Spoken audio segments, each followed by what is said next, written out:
Good morning, good morning, good morning, good morning. Crypto Stu here in the Crypto Stu studio. 445 subscribers. If you're one of them, welcome back. If you're not, please subscribe and hit the bell. I think you'll be glad you did.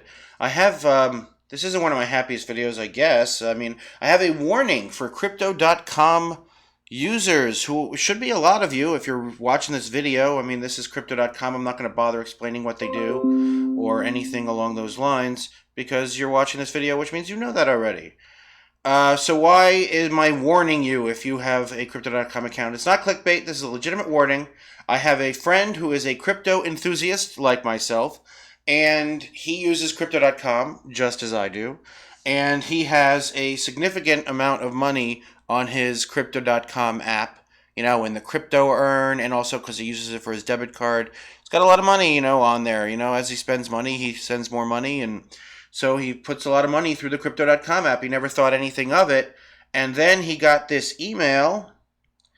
Thank you for your considered support. He didn't want his information spread out, so I taped it into a Word file. Let's see. We require additional information from our customers. Okay. Declaration of your source of funds, your occupation, purpose of the account. So he received this email. He didn't really think anything of it. And I think he ignored the email, and then he got another one, and then I think he either got two or three, I can't remember. But he got a few of these, but he didn't think much of it because it just seems like a friendly, bothering email.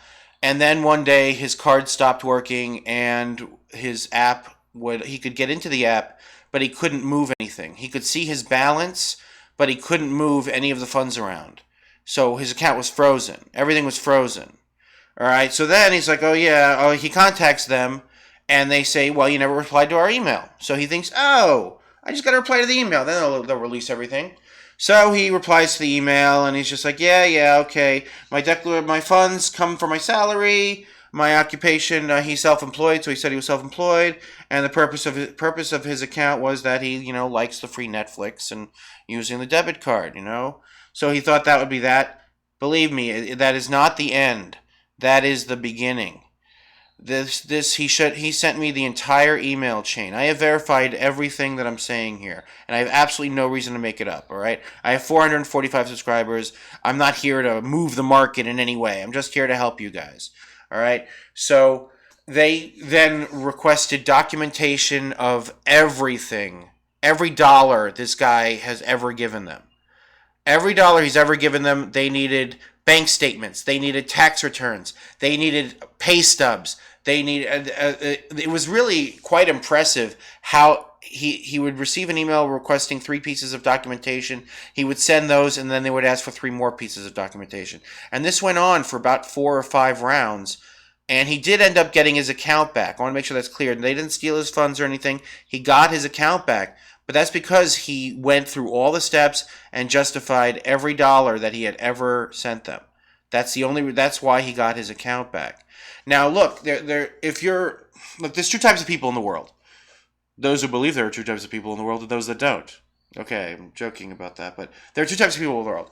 There are the 9-to-5 guys, and then there's the people who can't be 9-to-5 guys. The 9-to-5 guys will be absolutely fine. If you make $200K a year as vice president of pencil sharpening of the XYZ Corporation, then all you're going to have to do is show them your pay stubs from the XYZ Corporation, maybe send them a tax return, and they're going to release your funds and release your account. You'll be absolutely fine, right? But if you're not one of those people, if you own a restaurant, or if you have just, regular working stiff, but you have a side hustle selling makeup out of the trunk of your car or something along those lines, and you can't document every dollar that you've made or every document every dollar that you've sent to Crypto.com, then you got issues if you receive this email, because they're going to start, these questions are coming for you. If you receive this email, they're coming for you. So what would I do if I was one of those people and I received this email? They don't freeze your funds when they send you the first email. So what I would do is I would immediately start lessening the amount of funds that I have on Crypto.com's app if I receive this email. Before I even answer the email, I would reduce the amount of funds I have on the account, because my account, if my account hasn't been frozen yet, I can do that. All right.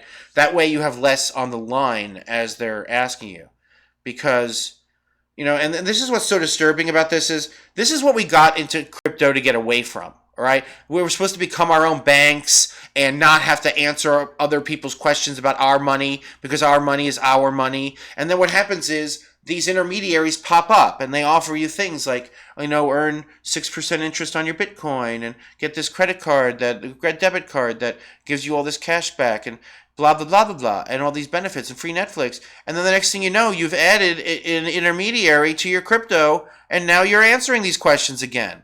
And I believe that it was most likely some kind of U.S. government entity that told them to start harassing their larger accounts. So whatever happened there will probably happen with the other entities like BlockFi and Nexo and Celsius. Will probably start sending out similar emails. But from now, all I know about is Crypto.com. If other people are getting harassed from other entities, I don't know about that. But so yeah, this is what we got into crypto to get away from, and here it is. And the other thing that you become painfully aware of as this is going on is that Crypto.com is based in Singapore. And so if they've frozen your funds and they're in Singapore, you better answer all of their questions, and you better do it to their liking, and you better do it with a smile on your face, because you better be saying please and thank you the whole time. I mean, because this was the economic equivalent of a full rectal examination, and you better satisfy every little curiosity they have, because if you don't, you're most likely going to get some kind of apologetic email saying how sorry they are, but you weren't able to answer their questions to the satisfaction of whatever group they have there that's in charge of this. And because of that, your case has been forwarded to some Singaporean institution, and you can contact them at blah, blah, blah, blah address and phone number. And good luck communicating with them in whatever language they speak in Singapore. And your money is with those people. And good luck ever getting your money back. And I would be shocked if you ever did. That's probably what is going to happen if you can't answer all the questions they have. And the amount of questions they had was really unbelievable. It was incredibly invasive. This was not like just a cursory examination of, oh, well, we just need something for the file. It was nothing like that at all. It was incredibly invasive. So the warning is look, there's no warning if you haven't received this email. And also this idea that, oh, well, I don't have that much money on my Crypto.com account. You will, all right? Eventually you will, because especially if you're using the debit card for your daily expenses, every time you do that, you're sending funds in, or your crypto will most likely accrue in value over the years. And so if you leave it on there in their crypto or whatever, it will eventually reach whatever threshold it needs to for them to ask you these questions. So if they haven't come for you yet, well, I mean, if they do come for you, it means you've made some money, and you have money on your Crypto.com account. So I just wanted people to know, if they receive this email, don't take it lightly. If they receive this email, they should probably think about reducing the amount of funds on their Crypto.com account. And if they receive this email, they should get their paperwork in order, because they're going to need it. So yeah, that's the warning about Crypto.com. I'm just sending up that's what you do. Like, we're all in this together. We're all in crypto together. And if one of us, steps on a landmine, we should let the other people know that there's a minefield out there, right? I mean, just here to help. So, yep, please subscribe and hit the bell. You never know what I'll talk about next. And until next time, Crypto Stu, signing off.